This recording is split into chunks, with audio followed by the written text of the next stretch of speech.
Ville de Coligny-Chamier met en place pour la rentrée scolaire un espace famille. Cet outil vous accompagnera et facilitera toutes vos démarches pour les inscriptions de vos enfants dans les accueils périscolaires.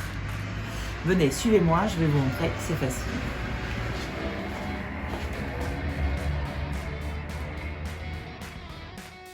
À partir du moment où vous avez reçu vos identifiants de connexion par mail ou votre clé enfance par courrier, ça c'est si vous n'aviez pas fourni d'adresse mail au service enfance de la mairie, vous allez pouvoir accéder à votre espace famille. Premier cas, vous avez reçu vos identifiants par mail, c'est donc ici que ça se passe. Vous entrez votre identifiant, votre mot de passe, puis vous cliquez sur connexion. Cela vous permet d'activer votre espace personnel et vous allez voir qu'il est en partie pré-rempli. Deuxième cas, vous n'avez pas fourni d'adresse email, vous avez donc reçu par courrier une clé enfance. C'est ici que ça se passe. Vous allez pouvoir créer votre espace personnel. Nous allons donc démarrer ensemble la découverte de l'espace famille. C'est un nouvel outil qui permet de faciliter toutes vos démarches liées au service périscolaire. Et vous allez voir, c'est facile. On va naviguer dans l'espace famille à partir de l'exemple d'une famille qui a fourni une adresse email et qui a donc reçu par mail ses identifiants qui vont lui permettre d'activer son espace personnel. Ici à gauche, sur la page d'accueil, vous tapez votre identifiant et votre mot de passe et vous cliquez sur connexion. On est donc sur la page d'accueil d'une famille connectée à son compte. Ici à gauche, on a un récapitulatif de la famille, parents, enfants. On voit sur la première ligne mon tableau de bord. C'est une ligne qui vous permet de personnaliser un certain nombre d'informations, telles que vos coordonnées, mais aussi la tarification de vos services périscolaires. Vous pourrez aussi consulter le suivi de vos dernières demandes. Dans la seconde ligne, ma famille, vous devez remplir les fiches de renseignement concernant votre enfant, à partir de ces deux vignettes, dossier d'inscription et information santé. Ça remplace en quelque sorte les anciennes fiches papier. Ces informations nous sont absolument indispensables pour assurer la sécurité de votre enfant. Et on va découvrir ça ensemble. On va donc commencer par la vignette dossier d'inscription. On clique sur la flèche à droite sur la ligne ALBA, c'est le nom choisi au hasard pour notre premier enfant de cette famille test. Et on retrouve les deux enfants à gauche. Sur ce premier écran, on vous rappelle les règles en matière de protection de vos données personnelles et l'importance de bien renseigner les informations sur les deux responsables légaux. Pour démarrer, il faut cliquer ici en bas à droite sur Commencer. Ici, vous précisez si votre enfant est en école élémentaire ou maternelle, si vous donnez l'autorisation pour le droit à l'image, ce que votre enfant est autorisé à faire en fin de journée s'il peut quitter seul le périscolaire ou non, quels sont les adultes qui sont autorisés à venir le chercher, maman, papa. Si vous voulez renseigner une autre personne autorisée à venir chercher votre enfant, c'est ici que ça se passe et vous pouvez renseigner jusqu'à 4 personnes. Vous précisez aussi votre choix en matière de transport scolaire. Et enfin, ici en bas, vous allez pouvoir télécharger des justificatifs qui permettent de personnaliser la facturation du temps périscolaire. Ça peut être une attestation CAF, MSA ou un avis d'imposition qui va vous permettre de bénéficier de la tarification adaptée à votre situation. Moi, je vais télécharger mon attestation de quotient familial en cliquant ici sur Ajouter la pièce à fournir. On voit que votre fichier doit faire au maximum 3200 kilooctets et être au format préconisé, c'est-à-dire se terminer par l'une des extensions mentionnées ici ou être au format PDF.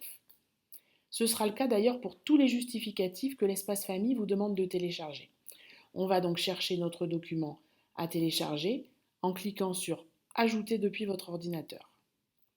Par défaut, je vois le bureau de mon ordinateur et le document que j'ai préparé à l'avance, c'est-à-dire mon attestation de quotient familial. Je le sélectionne, puis je clique sur Ouvrir, sélectionner ou double-clic en fonction de votre navigateur. Ici, je vois bien le nom du document que j'ai téléchargé, attestation CAF, c'est le bon, donc je clique sur Valider. Et là, on voit bien mon document téléchargé. En bas de la page, vous pouvez télécharger d'autres documents utiles tels qu'un acte de jugement de divorce ou une attestation de responsabilité civile. Et pour passer à l'étape suivante, vous devez cocher les cases relatives aux mentions obligatoires. De manière générale, toutes les cases et les champs précédés d'une astérisque doivent être cochés ou remplis pour pouvoir accéder à l'étape suivante. Donc pour continuer, vous cliquez en bas à droite sur les mentions obligatoires dans un premier temps, puis sur Aller à l'étape 2. Si vous avez complété toutes les infos et coché toutes les cases obligatoires, vous accéderez à un écran de validation pour vérifier tous les renseignements que vous venez de fournir avant de les valider. Mais si vous avez oublié de cocher une case ou de télécharger un justificatif, il faudra obligatoirement le faire pour accéder à l'étape 2. Alors là, j'ai volontairement oublié de cocher une case et on va facilement repérer laquelle. On a un petit message d'alerte dans le bandeau rouge en haut. On défile pour voir où est la case manquante. Et là, on voit une petite mention en rouge, la case doit être cochée. Je la coche, je poursuis en bas de mon écran, et là, je peux cliquer sur Aller à l'étape 2. On accède alors à l'étape de vérification des informations que je viens de renseigner. Je relis, et si tout est correct, je peux cliquer sur Valider. Si vous avez plusieurs enfants, il faut renouveler l'opération pour chaque enfant. Pour cela, on revient sur Mon accueil, Ma famille et Dossier d'inscription. Les informations santé sont aussi primordiales pour le service enfance. On va donc faire la même chose concernant la santé de l'enfant.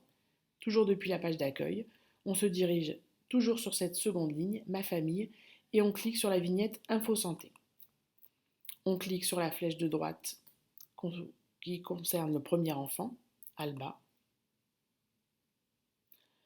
On commence par un petit rappel sur le projet d'accueil individualisé et la vaccination obligatoire, pour laquelle vous devez fournir une copie du carnet de vaccination. On voit pour l'instant qu'aucune information n'est renseignée concernant la santé de notre enfant et il faut cliquer en haut sur Mettre à jour pour partager les informations concernant le médecin traitant. Donc là, on peut rentrer les premières lettres de son nom et il le reconnaît, sur ses habitudes alimentaires, sur ses allergies. Ici, on va dire qu'il est allergique aux poils d'animaux. Sur ses contre-indications, on va cocher activité d'endurance et on n'a rien de particulier d'autre à renseigner. En bas de la page, on a accès au téléchargement des justificatifs. On est obligé de fournir la copie du carnet de vaccination, mais on peut aussi fournir un justificatif MDPH ou un justificatif PAI. Il faut donc impérativement télécharger la copie du carnet de vaccination. Je clique sur Ajouter la pièce à fournir. Et comme tout à l'heure, je vais pouvoir aller chercher mon document à télécharger en cliquant ici sur Ajouter depuis votre ordinateur. Par défaut, je vois le bureau de mon ordinateur et le document que j'ai préparé avant, c'est-à-dire la photo du carnet de vaccination de mon enfant. Je sélectionne le document, puis je clique sur Ouvrir, Sélectionner ou double-clic en fonction de votre navigateur.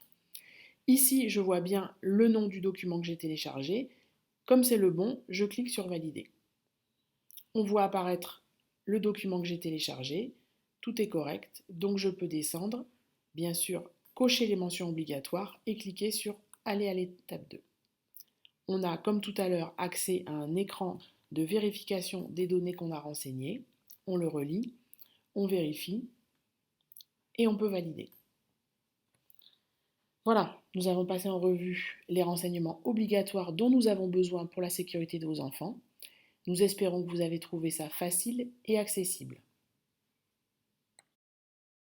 Si ça n'est pas le cas, si vous avez besoin d'un peu plus que ce tuto vidéo, vous pouvez être accompagné dans cette première utilisation de l'espace famille.